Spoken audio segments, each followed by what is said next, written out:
Also counting down to the NFL draft and what it might mean for the 49ers, for Trey Lance. We're joined by Audacy NFL insider Jason La Canfora. You know his work. He's one of the best out there.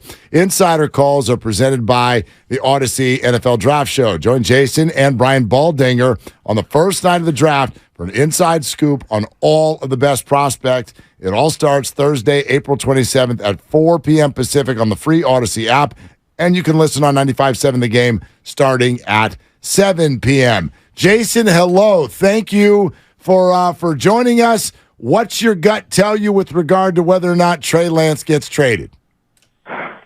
I'd be a little surprised, I mean, I guess the second, third day of the draft, whatever, if there's a team out there that, didn't address the quarterback needs the way they thought they might, maybe it happens, but I think it's probably something that is more down the line, and is there a team that gets into training camp and these rookies don't look like they're ready, or, whoever they took, and there's an injury, or there's a contending team that finds itself in a desperate situation. It may take extenuating circumstances like that.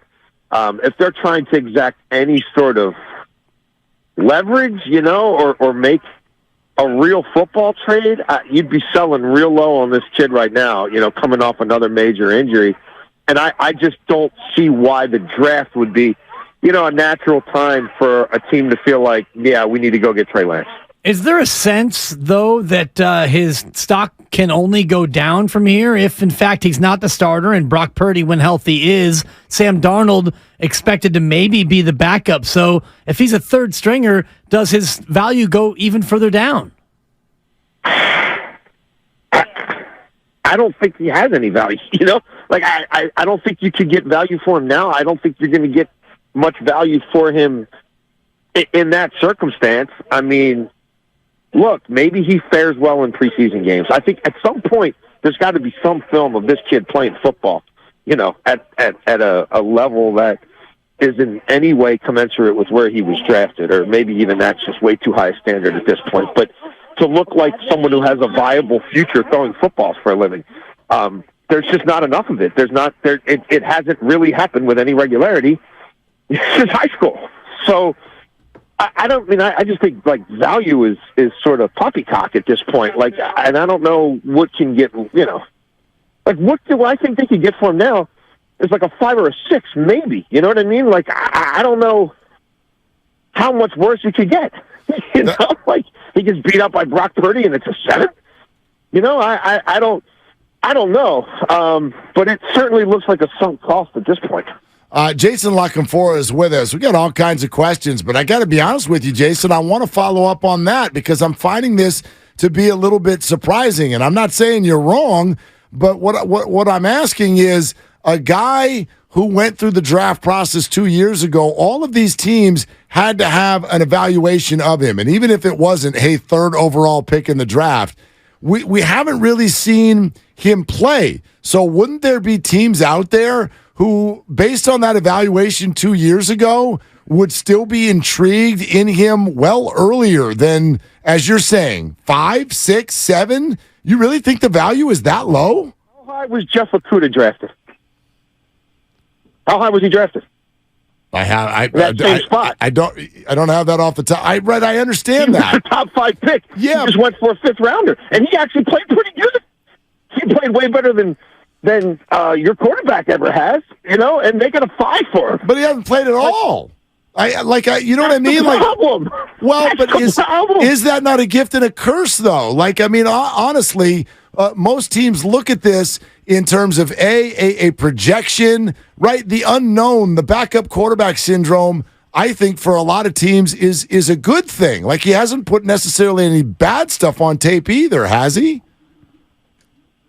I mean, I guess that could be the ultimate glass half. Yeah, I mean, I don't think that's how NFL teams operate, and there's 5 who are going to be drafted in the first round who have a blank slate. It could go 1, 2, 3, 4 quarterbacks next year. Lamar Jackson sitting out there. I just don't see a market for Trey Lance. I don't. if there was, he'd be gone because they don't want the problem anymore. Like they're ready to admit defeat and move on, but it takes two to tango.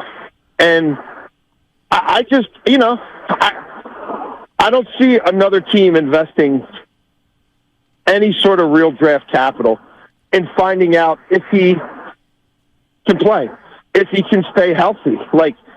And remember, they went out on a limb in a COVID year too. So for them to do what they did in a year where there was less empirical evidence than ever, I don't think there were that many teams who would have done it.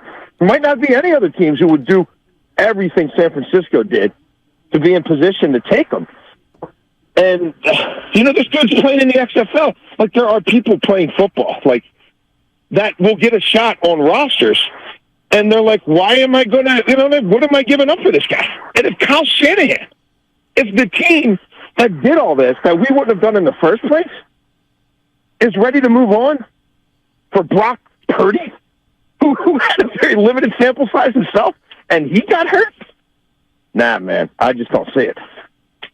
Jason La Canfora here, our Audacy insider on 95.7 The Game. How much does his dead cap number of $20 million maybe play into the Niners' reticence to even trade him in the first place? I think we've seen so many moves in recent years where people are like, that's an untradeable contract, that's an untradeable contract.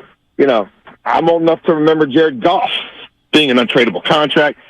I think where there's a will, there's a way. I think for them, it's more about not wanting to have the specter of a fake quarterback competition, because it's, if Purdy's healthy, he'd have to go a long way to lose that job. And let's be real. But Brock Purdy hasn't had a whole lot of practice time in the NFL, let alone playing time. So every snap for him is precious, especially coming off injury. So no, I don't think the cap would be a huge burden. It's just a matter of, can they save some face on this transaction? And I think it's going to be very difficult. Jason, I also wonder, based on this entire scenario, what is Trey Lance's desire to still be with the 49ers, and how does that factor into this conversation, in your opinion? It's funny because in a weird, ironic way, he and Mac Jones were so, intertwined, right? You couldn't talk about one their draft year without the other. And who do they really want? And are either of these guys really any good? And is this whole thing just an elaborate, smoke screen? And I think they're both in a similar boat. And Mac Jones wasn't beat out by Bailey Zappi, but in a real short sample size, the offense looked better with Bailey Zappi than Mac Jones. And it's clear that Mac Jones isn't super happy there, and Belichick's not super happy with him. And, I think it's different in some ways in San Francisco, but it's not entirely different. I think a change of scenery would probably do him a lot of good. As much as Kyle is a quarterback guru, he can't play and raise two of them at the same time. You can't have two golden boys at once and serve them both the way they need to be served. Again, given how young they are, how inexperienced they are, how vital every rep is. So, look, the bottom line is ultimately, too, you can never have too many quarterbacks, right? And as you guys have seen there, people do get hurt. And if they can't get anything of note for him, and I don't think they can, then they'll hold on to him. And at a certain point, you might need him, or, again, outside factors happen, injuries elsewhere. He looks great in a couple of preseason games where at least maybe you get the ball rolling in a different direction. Yeah, it's true, and they had to get down to a fourth quarterback last year, and they actually needed a fifth, but didn't have one when they needed it most. Do you think the 49ers and what they did with Brock Purdy, you could say they got lucky, or you could say they were smart to take him with the last pick in the draft? Will this signal a shift in the NFL away from using high draft capital on unproven college quarterbacks? No, I think there's teams that in general will look at the seventh round like, well, we don't want to risk losing him for a signing bonus or losing him in a minor bidding war, as a street free agent. So we'd rather just grab him ourselves rather than have to fight that battle. But no, I don't think. I don't know that there's any sort of grand conclusion, to be gleaned by this. And this year's draft is really sort of bereft of those kind of guys, because a lot of them with NIL like a lot of those guys are staying in school and being the big man on campus there for another year, you know what I mean, and getting their graduate school paid for or whatever, and making a pretty good stipend on NIL, and banking on, being in better shape the following draft. I had one agent tell me he counted like 18 draft-eligible quarterbacks who stayed in school. Like, that's not the norm. So, I think this year there's not as much volume of them, period, as there was, say, in last year's draft. Jason La Canfora with us. You're listening to 95.7 The Game, KGMZ FM and HD1 San Francisco. Always live on Twitch, YouTube, and the free Audacy app. Jason, certainly want to get an updated thought from you on Lamar Jackson as well. What's the latest, and how do you see this playing out? There is no latest, man. He's hoping the market emerges, and on the other side of the draft, maybe it will, including right down the road here in Washington, where they're about to be under new ownership, and that sale will be official in probably 3 weeks. And you spend $6 billion for your football team.